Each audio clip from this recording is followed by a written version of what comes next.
আজি মাছ আৰু কণবিলাহীৰ আঞ্জা এখন বনাম। সকলোৱে চাব। মই বাৰু ইমান ভালদৰে বনাবলৈ নাজানো, যেনেকৈ জানো তেনেকৈ বনাম। এয়া কচ মাছ ফ্ৰাই কৰি লৈছিলোঁ প্ৰথমতে, তাৰপিছত ফ্ৰাই কৰি পেলাই কণবিলাহীৰ সৈতে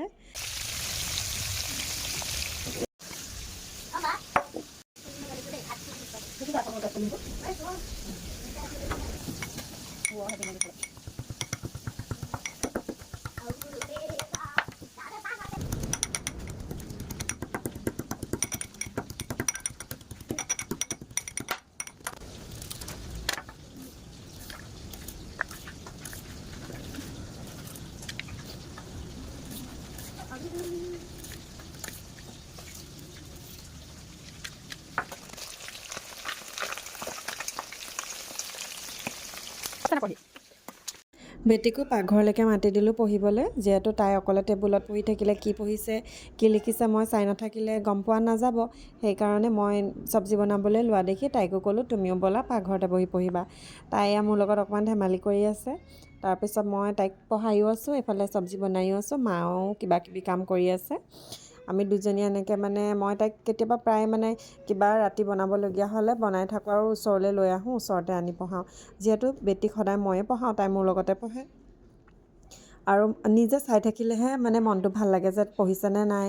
মই আকৌ ওচৰত নাই, তাই কিবা ড্ৰয়িঙে কৰি আছে নেকি, লিখাবোৰ লিখিছেনে নাই, স্পেলিঙে মিষ্টেক হৈছে নেকি, চাই থাকিলেহে ভাল লাগে। মোৰ আকৌ তেনেকুৱা হয় দেই। আপোনালোকৰ যদি কোনোবা মাকে মোৰ এয়া চাই আছে, তেতিয়াবা আপোনালোকৰ তেনেকুৱা হয়নে বাৰু? মোৰ যে আকৌ ছোৱালী লগত ৰাখি পঢ়াই থাকিলেহে মোৰ ভাল লাগে। তাই যেতিয়া পঢ়ি থাকে মই ওচৰত ৰৈ চাই থাকিলেহে মোৰ মনটো ভাল লাগে যে অঁ তাই পঢ়ি আছে, নহ'লে যেন পঢ়িছে নালাগেই।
ফাইনেলি মোৰ এয়া কণবিলাহী আৰু মাছৰ জোলৰ